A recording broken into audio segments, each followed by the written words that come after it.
하나님의 말씀 에스라서 7장 14절 말씀입니다. 제가 봉독을 해드리겠습니다. 하나님의 말씀 에스라서 7장 14절 말씀. 너는 내 손에 있는데 하나님의 율법을 따라 유다와 예루살렘의 형편을 살피기 위하여 왕과 7 자문관의 보냄을 받았으니 왕과 자문관들이 예루살렘에 거하시는 이스라엘을 하나님께 성심으로 드리는 은금을 가져가고. 아멘. 15절까지만 읽겠습니다. 14절은 에스라에게 부여된 임무가 나타나고 15절은 이제 왕과 자문관들이 드리는 예물이 기록되어 있습니다. 그래서 이 조서에서 14절 너는 내 손에 있는데 하나님의 율법을 따라 유다와 예루살렘의 형편을 살피기 위하여 왕과 7 자문관의 보냄을 받았으니라는 말씀은 에스라를 파송한 주체와 그에게 부여된 임무를 가리키고 있습니다. 에스라의 귀환을 허락한 왕과 7 자문관들이 에스라에게 부여한 임무에 대해 너는 내 손에 있는데 하나님의 율법을 따라 유다와 예루살렘의 형편을 살피기 위하여 라고 임무를 명확하게 부여했습니다. 바사왕 아닥사스다가 에스라에게 귀환을 허락한 것은 유다와 예루살렘의 형편을 살피기 위한 것이었습니다. 에스라가 바사왕 아닥사스다에게 귀환을 요청한 것은 예루살렘의 어떤 형편을 들었기 때문에 에스라 자신이 귀환해야 될 필요성을 절감했던 것으로 보입니다. 느헤미야가 그의 형제들 가운데 하나인 하나니가 두 사람과 함께 유다에서 왔을 때 느헤미야 1장 3절 보면 사로잡힘을 면하고 남아있는 자들이 그 지방 거기에서 큰 혼란을 당하고 능욕을 받으며 예루살렘 성은 허물어지고 성문들은 불탔다. 이런 말을 듣고 앉아서 울고 수일 동안 슬퍼하며 하나님 앞에 금식하며 기도한 후에 아닥사스다 왕 앞에 나아가서 느헤미야 2장 3절과 5절 보면은 내 조상들의 묘실이 있는 성읍이 이제까지 황폐하고 성문이 불탔사오니 내가 어찌 얼굴에 수심이 없사오리까. 왕이 만일 좋게 여기시고 종이 왕의 목전에서 은혜를 얻어사오면 나를 유다 땅 나의 조상들의 묘실이 있는 성읍에 보내어 그 성을 건축하게 하옵소서라고 요청했던 것과 거의 같았을 것으로 추정을 합니다. 왜냐하면 에스라의 귀환과 느헤미야의 귀환은 약 10년, 정확하게 말하면 14년의 기간이 있었기 때문에 거의 같은 상황이었거든요.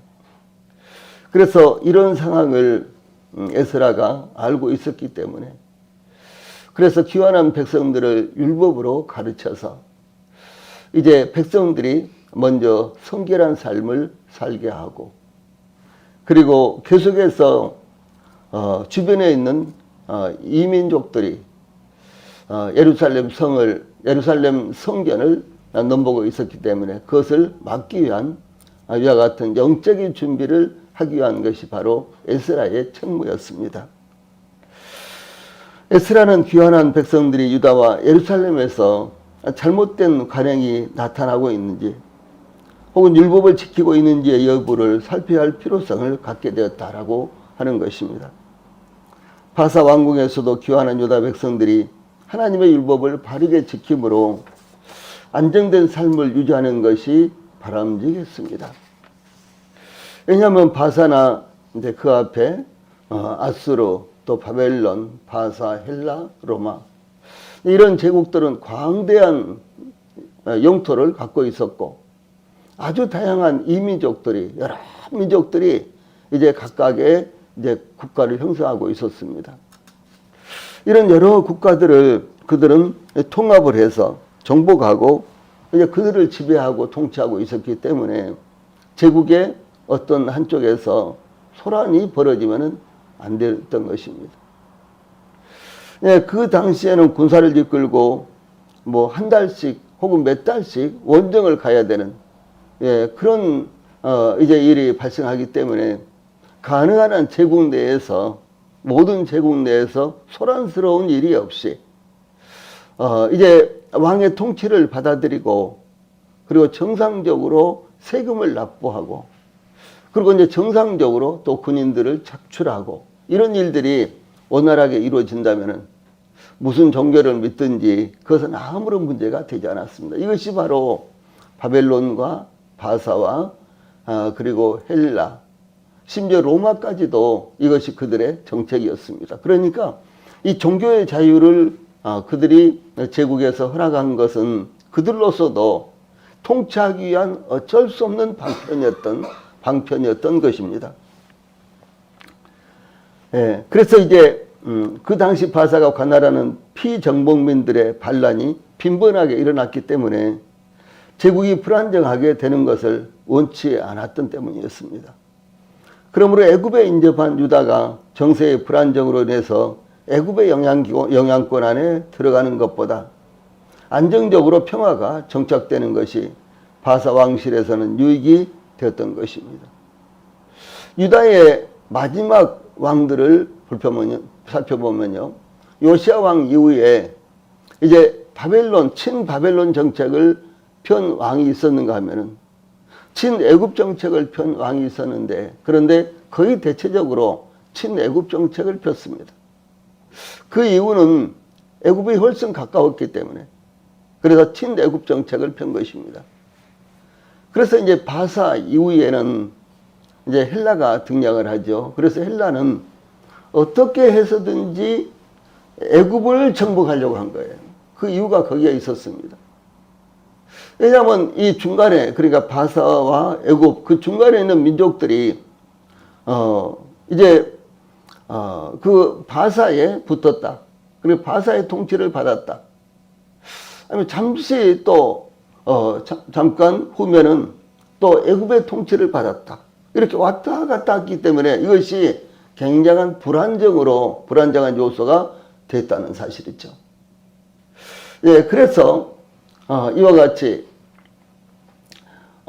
에스라를 파송한 것도 그리고 에스라 이후에 느헤미야를 파송한 것도 이와 같이 제국을 안정적으로 통치하기 위한 하나의 그들로서는 방편이었다라고 하는 것이죠. 이 에스라는 귀환한 백성들의 형편을 살피되 너는 내 손에 있는 내 하나님의 율법을 따라 14절 전반부에 이런 말씀이 나오죠. 즉 율법의 기준에 따라 백성들을 살피라는 것이었습니다. 백성들의 형편을 살피는 기준은 하나님의 율법입니다. 인간의 기준이 아니었습니다. 특히 내 손에 있는 내 하나님의 율법 이런 말씀이 여기 나오는데 그것은 에스라가 하나님의 율법을 손에 들고 있다라고 하는 것이 아니라 에스라가 항상 가까이 하고 있는 하나님의 율법 혹은 에스라가 익히 잘 알고 있는 하나님의 율법을 의미하는 것입니다. 로마서 10장에서도 하나님의 말씀이 내 입에 가까워 그런 말씀이 있죠.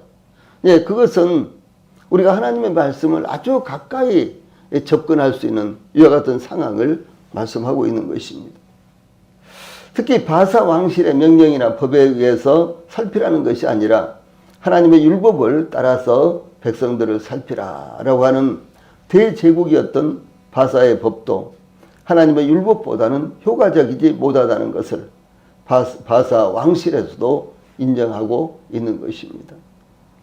그래서 느헤미야를 이제 파송해서 이제 바사의 법을 그들이 잘 지키고 있나 그렇지 않나 이것을 살피라는 것이 아니라 느헤미야가 에스라가 익히 잘 알고 있는 하나님의 율법대로 귀환한 백성들이 잘 하나님 앞에서 성결하게 하나님을 섬기고 있나 여부를 살피라라고 하는 것이었습니다.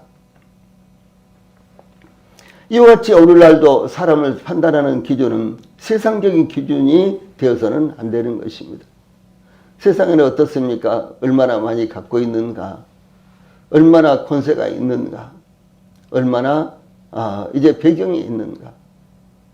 내지는 미모가 어떻게 생겼는가? 등등 이런 것들이 세상에서는 판단 기준이 되는 것입니다. 그러나 이와 같은 것들은 순식간에 사라질 수도 있는 것이고, 이와 같은 것들은 마치 자기 손에 있는 것처럼 알고 있지만, 그러나 순식간에 이와 같은 것들은 그 손을 떠나기도 하는 것입니다.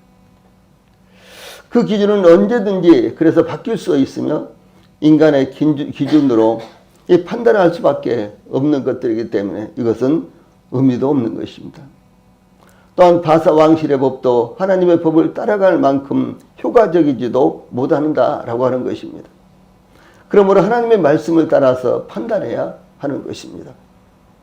이와 같이 에스라의 귀환을 결정한 것에 대해 왕과 7 자문관의 보냄을 받았으니 라고 14절 마지막에 이렇게 되어 있죠. 이것은 왕과 함께 왕의 7 자문관이 에스라의 귀환을 결정했다. 에스라의 파송을 결정했다라고 하는 의미입니다. 자문관은 모사라는 의미로 바사 왕들에게 가까이서 조언하던 고위 관리들이었던 것을 의미합니다. 오늘날 같으면은 청와대 보좌관 이런 것들이죠. 예, 그런 사람들을 의미합니다. 이 바사의 왕들에게는 왕 가까이서 조언하는 관리들이 있었는데 이들에 대해서 에스라서 1장 14절에서는 그때 왕에게 가까이하여 왕의 기색을 살피며 나라 첫 자리에 앉은 자라고 이렇게 묘사하고 있습니다. 예를 들어서 느헤미야 같은 사람이 이제 바사 왕국에서 그런 사람이었습니다. 왕 아주 최측근으로서 유다 사람인데도 불구하고 포로가 되어서 이제 바사로 끌려온 바벨론으로 끌려온 사람인데도 불구하고 느헤미야 같은 사람은 그렇게 대제국의 왕 곁에서 왕의 자문관으로 이렇게 활동했던 사람입니다. 이 다윗에게는 모사로 길로 사람 아이도벨과 아렉 사람 후세가 있었는데 선지자 갓과 나단도 때때로 모사로서 다윗을 도왔습니다. 이런 아주 훌륭한 모사들, 훌륭한 측근들, 다윗에게는 이와 같이 훌륭한 이 모사와 훌륭한 선지자가 있었기 때문에 다윗은 항상 그들로부터 조언을 받았습니다. 그리고 그들로부터 정책을 펴나가는 데 있어서 그리고 국가를 통치하고 어떤 일을 결정하는 데 있어서 이들로부터 항상 도움을 받았습니다. 이제 이와 같은 이제 일은 이 세상에서도 정말로 필요한 일입니다.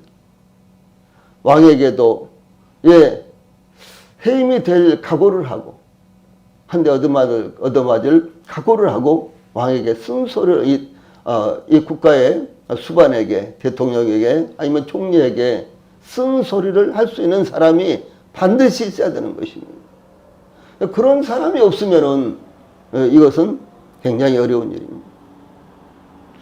저는 그 지난 정부에서 문재인 대통령이 임명을 했던 경제기획원 장관, 그 사람이 참 훌륭한 사람이라고 생각합니다.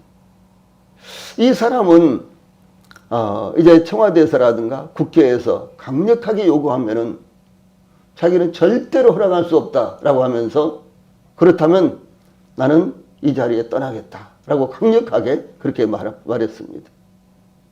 그러나 그 사람 한 2번 정도 자기는 이 경제기획원 장관 부총리직을 내려놓겠다고 이렇게 하면서 버텼습니다. 이런 소신이 있는 사람들, 이런 사람들이 필요하다라고 하는 것입니다. 어떤 회사를 운영하는 데 있어서도 회사의 참모들이 회사의 대표, 회사의 사장에게 그렇게 분명하게 직언을 할 수 있는 이와 같은 사람들이 꼭 필요하다라고 하는 것입니다. 이야기를 들어보면 삼성 같은 경우가 그런 참모들이 있답니다. 그래서 이런 참모들이 삼성의 회장 곁에서요, 회장 곁에서 분명히 기업이 자기들의 그 재벌 기업이 앞으로 투자해야 될 방향이 어디고 앞으로 무엇이 그들이 먹고 살 수 있는 어떤 먹거리가 되는가라는 부분에 대해서요 분명하게 개념을 갖고 있기 때문에 거대한 투자를 할 수 있도록 이렇게 이제 조언을 하는 것입니다. 여러분, 이와 같은 것들은 가정에서도 부부가 서로 이제 이 말을 맞대고, 혹은 또 부모와 자식들이 서로 이 말을 맞대고 이야기를 할 수 있는 이와 같은 상황이 돼야 된다라고 하는 것입니다. 이건 굉장히 중요한 것입니다. 다음에 15절에서는 말씀드렸던 대로 왕과 자문관들이 드리는 예물이 무엇인지 나타나고 있습니다. 에스라의 귀환을 허락하는 조서의 15절, 왕과 자문가들이 예루살렘에 거하시는 이스라엘 하나님께 성심으로 드리는 은금을 가져가고, 이제 이런 말씀이 나오죠. 이 바사왕 아다사스다와 7 자문관들은 에스라가 귀환하도록 결정했을 뿐만 아니라 하나님께 예물도 드렸습니다.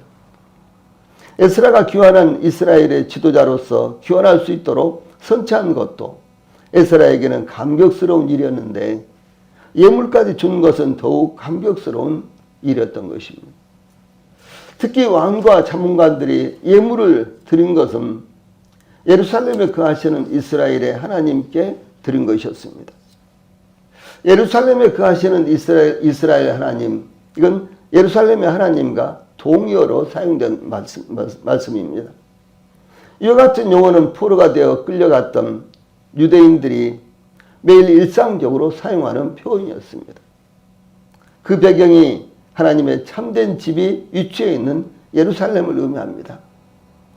그 당시 바사는 우상을 지역의 신 혹은 국가의 신으로 섬겼는데, 이와 같이 이스라엘의 하나님도 그들의 신들처럼 이스라엘의 하나님은 민족적인 신의 개념으로, 예루살렘의 하나님은 지역을 중심으로 섬기는 하나님으로 생각해 온 데 대한 표현입니다. 그러나 하나님은 인류를 창조하신 하나님이시며 모든 열방을 다스리시는 하나님이시여 온 우주와 천지 만물을 주관하시는 바로 그런 하나님이십니다. 근데 그 당시에 바사라든가 바벨론이라든가 그 뒤에 또 헬라나 로마까지도 이 신에 대한 개념을 지역신으로 이렇게 혹은 민족신으로 생각을 했다는 거죠. 그래서 여호와 하나님은 이스라엘의 하나님, 예루살렘에 계시는 하나님, 이렇게 한정적으로 생각을 했다는 것입니다. 그러나 그 하나님은 영원하신 하나님이시며 모든 천지와 우주를 지배하시고 다스리시는 하나님이 되신 것입니다. 이 바사왕 아닥사스다와 자문관들이 예루살렘의 하나님께 예물을 드린 것은 피정복민들에게 선심을 쓰므로 정치적 소요를 근본적으로 제거하기 위한 것이며, 또한 피정복민의 신으로부터 진노를 피하기 위한 목적 때문이었습니다. 그래서 이제 그들이 섬기는 우상이나 하나님이나 똑같이 어떤 역할을 할 수 있고, 그래서 진노를 내릴 수도 있고 재앙을 내릴 수도 있고 내지는 또 복과 평화를 내릴 수도 있는 신이다, 이렇게 생각했기 때문에 어떻게 해서든지 피정복민인 소위 예루살렘과 유다가 안정적으로 바사의 통치를 받도록 하기 위해서 드리는 이와 같은 예물이었습니다. 아닥사스다 왕은 귀환하는 유다 백성들이 요청하는 물품을 신속하게 지원할 것을 조서에 구체적으로 언급을 하면서 7장 23절에 보면은 무릇 하늘의 하나님의 전을 위하여 하늘의 하나님이 명령하신 것은 삼가 행하라. 어찌하여 진노가 왕과 왕자의 나라에 임하게 하랴 라고 귀환하는 유다 백성들에게 예물을 주는 이유를 설명을 했습니다.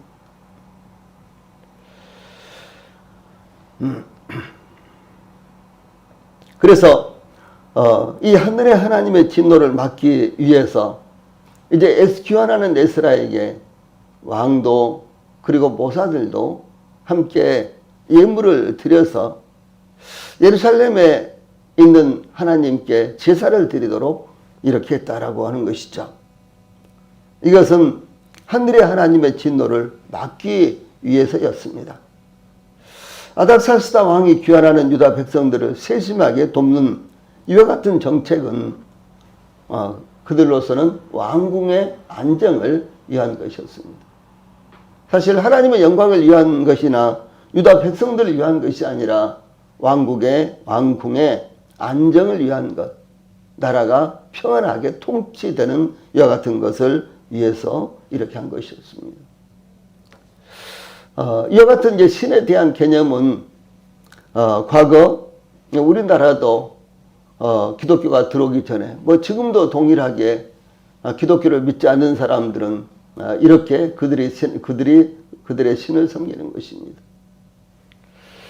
예를 들어서 불교를 보면은 불교는 전혀 원래 불교는 그렇지 않는데 오늘날의 불교뿐만 아니라 불교가 전파되면서 이 불교는 하나의 소위 이 무속 종교로서 이제 그 기복신앙적인 이와 같은 형태를 띄었습니다. 그래서 잘 되기 위해서 시주를 해야 되고, 그리고 또 절에 가서 또 이 공양을 하는 것도 잘 되기 위해서 오직 그것이었습니다. 또 뿐만 아니라 불교는 모든 것들이 헛된 것이다. 모든 것들이 아무것도 없는 것이다. 그것이 바로 불교의 이제 그 원래 불교의 모습입니다. 그런데도 불구하고 이 불교를 잘 믿고 공양을 잘하고 선행을 하면은 이제 극락에 간다든가 내지는 또 조상들한테 복을 받는다든가 이런 것들이 소위 불교입니다. 또 조계종이라든가 또 이쪽에도 절들이 얼마나 많이 있습니까? 그런데 그런 절에 가면은 이제 매년마다 일정한 금액을 내면서 조상들의 이 유고를 이제 거기다가 안치를 하고 절에다가 안치를 하고 그럼 매년마다 일정한 금액을 내는 이와 같은 경우가 엄청나게 많습니다. 예. 아주 부자들은 많은 돈을 갖다 내고 그리고 좀 가난한 사람들은 적은 돈을 갖다 내고 이렇게 하면서요.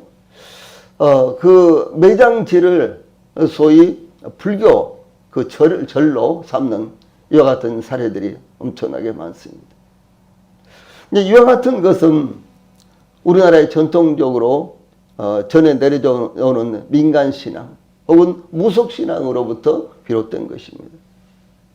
그리고 이와 같이 무속신앙과 민간신앙을 믿고 여전히 거기서 벗어나지 못한 사람들이 얼마나 많습니까? 그런데 이 무속신앙, 민간신앙의 뿌리가 이렇게 서양에서도 대단히 오래됐다라고 하는 사실을 여기서 볼 수가 있는 것입니다.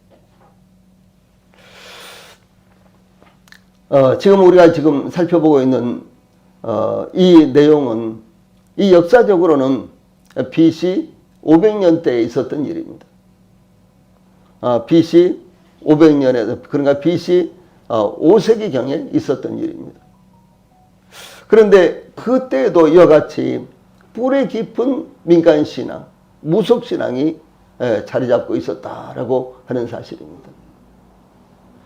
그러므로 우리 조상들이 대대에 걸쳐서 이와 같은 무속신앙, 민간신앙을 추구하면서 길융화복이 소위 이제 이와 같이 조상신들에게 혹은 또 자연신들에게 있다고 이렇게 여겨왔던 것입니다. 그런데 그것을 저희들이 아니라고 이렇게 설득을 하고 눈에 보이지 않지만 살아계신 하나님, 성경에 기록된, 성경에 계시된 하나님이 진짜 참 신이시다.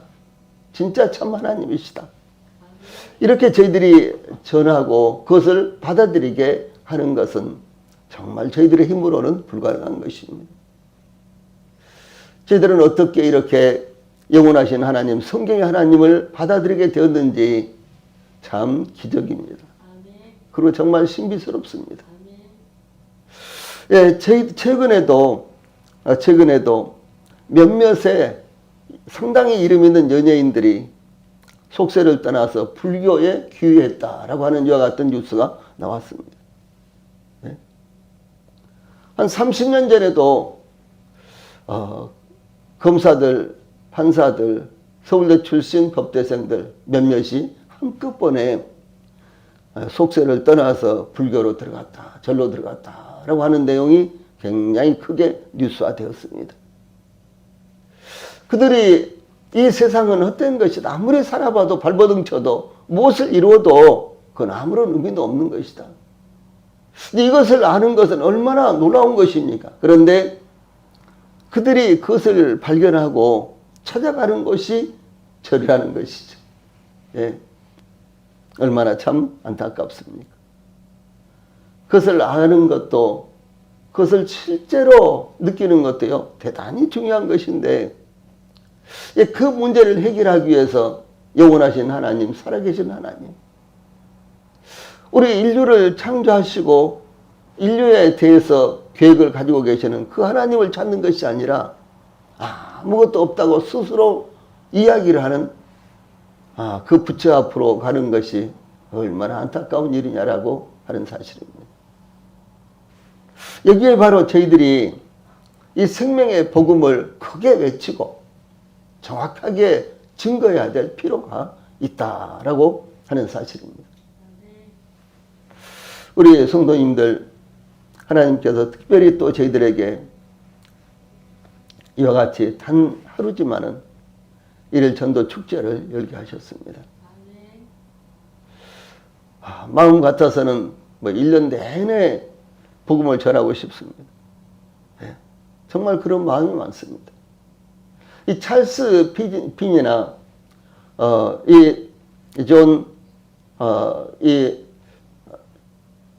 이 하필드라든가 혹은 또 이 존 웨슬레, 이런 분들이 활동하던 당시에는요, 어떤 한 지역에 가서 큰 텐트를 치고 거기서 일주일, 한 달, 6개월, 심지어 2달, 2년까지도 거기서 집회를 했어요.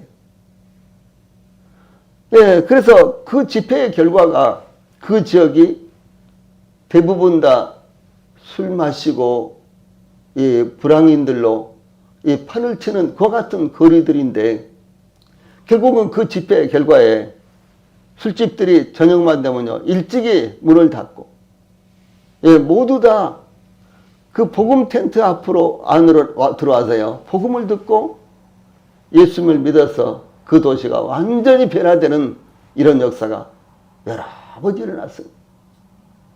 그래서 예배당을 건축하고 교회가 세워지고 지금 저희들이 믿는 그 복음이 증거된 거예요. 예, 그런데 교회가 이와 같이 물질주의로 변해버리고 인본주의로 변해버려서 지금은 교회에서 복음을 찾아보기가요 전혀 정말 희소한 것이 되어버렸습니다. 복음을 전하던 교회까지도 지금은 복음을 전하지 않는다는 사실이에요. 이것이 얼마나 안타깝습니까? 그래서 마지막 시대가 돼가면서 교회도 인본주의로 변하고 교회도 물질 위주로 변해버리고 하나님의 복음의 말씀은 온데간데 없이 사라져버리고 희소해져버리고 지금은 이상하게 여기고 그렇게 변해버렸다는 사실이죠. 그래서 이것이 얼마나 중요한 일입니까? 그러므로 저희들이 복음 집회를 열고 이와 같이 그 복음 집회를 위해서 특별 새벽 기도회를 하는 것은 정말 합당한 것이고, 왜냐하면 이것이 저희들의 힘과 능력으로 될 수 있는 일이 아니라 하나님의 절대적인 도우심으로만이 가능한 일이기 때문에 이렇게 저희들이 하는 것은 정말 합당한 것입니다. 그러므로 우리 성도님들이 하나님께서 저희들에게 허락하신 이 기회를 정말 잘 활용하셔서 우리 성도들 주변에 있는 분들에게 복음을 전할 기회로 삼고, 또 지금은 얼마나 좋습니까? 카톡으로 보내기도 하고 등등 메시지를 직접 이렇게 보내기도 하고 또 초청하기도 하고 얼마나 좋은 시대입니까? 그러므로 이 기회를 우리 성도님들이 잘 활용하시기를 바랍니다. 기도하시겠습니다.